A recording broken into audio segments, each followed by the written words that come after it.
Greenland दुनिया का सबसे बड़ा जजीरा जहाँ पे अमेरिका 1940s से मौजूद है। सेकेंड वर्ल्ड वार में उन्होंने वहाँ पे एक एयर बेस बनाई थी जिसको टुली एयर बेस कहते हैं। It was just to protect the people of Denmark and Greenland from that brutal German chancellor Adolf Hitler, जिसने पावर में आके तो पूरे यूरोप की जई तई फेर के रख दी थी। तो इतनी दहाइयों से ग्रीनलैंड में मौजूद होने के बाद अब ही वो टाइम क्यों आया है कि अमेरिका जो है वो ग्रीनलैंड लेने के लिए बाजिद है। इवन फौजी कार्रवाई करने के लिए भी वो रेडी बैठे हुए हैं। ये तब्दीली आई है 2000 के बाद। क्लाइमेट चेंज, ग्लोबल वार्मिंग की वजह से ग्रीनलैंड, जिसका 80% इलाका बर्फ़ से ढका हुआ होता है आमतौर पे, वहाँ पे बर्फ़ पिघलना शुरू हो गई बड़ी तेज़ी से। और उसके जो समुद्री इलाके हैं वहाँ पे बर्फ़ पिघलने की वजह से कुछ जजीरे भी सामने आए हैं जो कि वर्ल्ड मैप का हिस्से ही नहीं थे। और उनमें से अक्सर का जो एरिया है वो 0.5 स्क्वायर किलोमीटर के बराबर है। जो कोस्ट लाइन है वो क्लियर होना शुरू हुई है। तो फिर ये चीज़ें जब हुई हैं तो दुनिया इनको नोटिस कर रही थी, और नोटिस करने वालों में सबसे आगे था चाइना।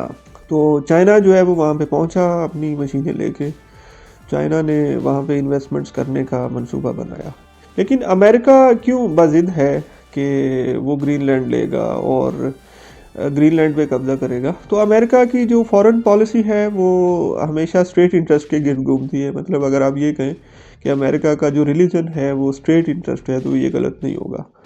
तो ग्रीनलैंड से उनका इंटरेस्ट जो है वो दो तरह से जुड़ा हुआ है। नंबर वन, दौलत। और वो दौलत जो है वो मिनरल्स की शक्ल में हो सकती है, वो गैस, वो तेल की शक्ल में हो सकती है। फिर उसके अलावा जो है वो सिक्योरिटी है, चूँकि उसकी जो लोकेशन है वो बड़ी इंपॉर्टेंस रखती है ग्रीनलैंड की लोकेशन। 2010 में चाइना की एक बड़ी मशहूर कंपनी है शेनही रिसोर्सेज, उसने वहाँ पे Greenland minerals and energy company के शेयर्स खरीदे 11 to 12.5%। और वो उसने इसलिए ख़रीदे कि वो वहाँ पे माइनिंग करेगा, वो मेटल्स निकालेगा और इसके अलावा यूरेनियम तक पहुँचेगा। ये करते कराते चाइना 2019 में वो इस लेवल पे ले गया चीज़ों को आहिस्ता आहिस्ता कि उसने डेनमार्क को ऑफ़र की कि हम आपको 3 एयरपोर्ट्स डेवलप करके देंगे, और जिनकी कॉस्ट जो है वो $550 मिलियन थी। तो जब ये अमेरिका ने नोटिस किया तो उन्होंने डेनमार्क को इन्फ्लुएंस किया और उन्होंने कहा कि नहीं, चाइना से इस तरह के मंसूबे जो है वो आप नहीं करवाएंगे। और ये अब इतनी डिटेल तो पता करके ही पता चल सकती है कि उनको पैसा डेनमार्क को अमेरिका ने दिया या उन्होंने अपने रिजर्व्स यूज़ करके तो फिर वो 3 एयरपोर्ट्स कंप्लीट किए थे। और 2019 में ही डोनाल्ड ट्रंप ही प्रेसिडेंट थे तो उन्होंने ऑफ़र की थी कि वो ग्रीनलैंड को ख़रीदना चाहते हैं। लेकिन उस टाइम पे ग्रीनलैंड की local population it is round about 57,000, और जो डेनमार्क की गवर्नमेंट है उन्होंने इनकार कर दिया था। 26 में दोबारा जो है वो डोनाल्ड ट्रंप ही प्रेसिडेंट है, और इस दफ़ा तो वो बात ही कुछ और लहजे में कर रहे हैं। वो अब खरीदने की बात तो कर ही नहीं रहे। वो अब उन्होंने चंद दिन पहले वेनेजुएला के प्रेसिडेंट को अपने घर से उठाया है, तो अब तो वो किसी और टोन में बात कर रहे हैं। वो कह रहे हैं कि हम ग्रीनलैंड ले लेंगे एट एनी कॉस्ट, बेशक उन्हें मिलिट्री इंटरवेंशन करनी पड़े वहाँ पे। और उनका कहना है कि अगर वो ग्रीनलैंड पे कब्ज़ा नहीं करते तो चाइना उस पर कब्ज़ा कर लेगा। और कुछ साल पीछे चले जाएं 2021 में, तो चाइना चूँकि आहिस्ता आहिस्ता ग्रीनलैंड में अपने पैर जमाने की कोशिश कर रहा था, तो अमेरिका ने इन्फ्लुएंस करके तो उनके जो माइनिंग के लाइसेंस थे वो मनसूख करवा दिए थे। लेकिन इसके बावजूद चाइना जो है वो अपने आप को नियर आर्कटिक स्टेट बोलता है, और वो कहता है कि ये ग्रीनलैंड और इसके ऊपर वाला जो रीजन है आर्कटिक रीजन, इसको एक्सप्लोर करने का चाइना को भी उतना ही हक है जितना रशिया को है, अमेरिका को है या अदर स्टेट्स को है। तो चाइना अभी भी पीछे नहीं हट रहा। तो वहाँ पे अगर हम ग्रीनलैंड पे दौलत की बात करें तो वो एक भंडार है, और वो भंडार किस तरह से है, वहाँ पे यूरेनियम है, रेयर मेटल्स हैं, वहाँ पे गोल्ड है, आयरन है, हीरे हैं, फिर इसके अलावा लेड, जिंक, कोबाल्ट, टाइटेनियम। तो वहाँ पे एक भंडार है, और चाइना आहिस्ता आहिस्ता वहाँ पे कदम जमा रहा था। और चाइना अमेरिका ने इस चीज़ को परसीव किया कि चाइना ग्रीनलैंड को ले जाएगा, और ग्रीनलैंड की एक बड़ी इंपॉर्टेंस है, उसकी जो लोकेशन है वो बड़ी मैटर करती है अमेरिका के लिए। अगर हम उसकी लोकेशन देखें तो ग्रीनलैंड अमेरिका के लिए सिक्योरिटी थ्रेट बन सकता है। उसको बेस बना के रशिया और चाइना अमेरिका के लिए सिक्योरिटी थ्रेट बन सकते हैं। वो कैसे? ग्रीनलैंड के वेस्ट में कनाडा है, कनाडा के साथ ही साउथ में यूएसए है। ग्रीनलैंड के नॉर्थ में ऊपर आर्कटिक ओशन है और नीचे अटलांटिक ओशन है, और उसके ईस्ट में नॉर्वे है।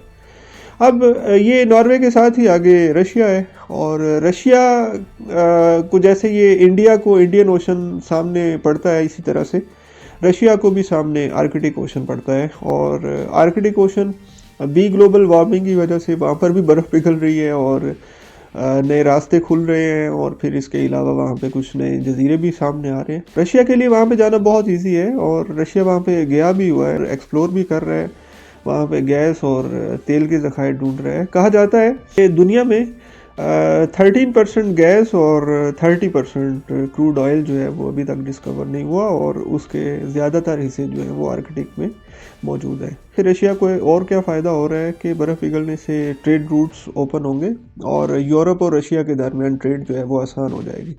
फिर इसी तरह से अगर अमेरिका ने वहाँ से ट्रेड करनी है, तो चूँकि रशिया वहाँ पे बैठा होगा, तो रशिया वहाँ पे चेक पोस्ट बना लेगा। अमेरिका को, यूरोप को, सबको वहाँ से गुजरने के लिए उनको पैसे देना होंगे, और फिर उसके अलावा वो उनकी सुपरविजन में वहाँ से मूवमेंट कर सकेंगे, अदरवाइज़ नहीं। आर्कटिक में अगर रशिया पाँव जमा लेता है और चाइना भी उसके साथ उसको एक्सप्लोर करता है, तो ये वहाँ से होते होते पहुँच जाएंगे ग्रीनलैंड में, और ग्रीनलैंड से आगे जो है वो अमेरिका पे नज़र रखना, अमेरिका के ख़िलाफ़ कोई भी मिलिट्री ऑपरेशन लॉन्च करना जो है वो उनके लिए बहुत आसान हो जाएगा। और फिर इसके अलावा अगर आर्कटिक में वो गैस और तेल के ज़खायर निकाल लेते हैं, तो यूरोप जो कि रूस पे ऑलरेडी, रशिया पे ऑलरेडी गैस के हवाले से काफ़ी ज़्यादा डिपेंड करता है, तो और ज़्यादा ज़खायर डिस्कवर होने की वजह से जो यूरोप है उसकी डिपेंडेंस रशिया पे और ज़्यादा बढ़ जाएगी।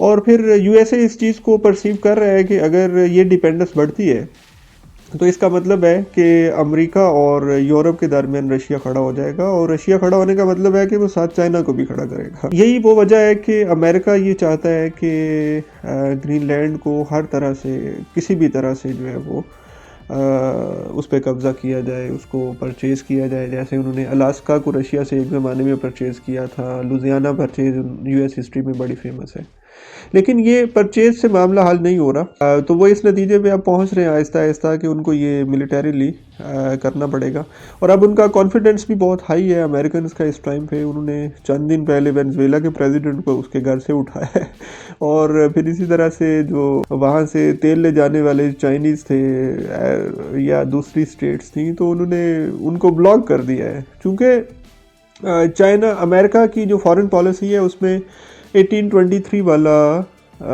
मोनरो डॉक्ट्राइन जो है वो बड़ी इंपॉर्टेंस रखता है, जिसमें उन्होंने कहा था कि अमेरिका साउथ और नॉर्थ में कभी भी यूएसए जो है वो यूरोपियन पावर्स का इंटरवेंशन टॉलरेट नहीं करेगी, और इसी तरह से अमेरिका भी वहाँ पे इनके ममालिक में इंटरवेंशन नहीं करेगी।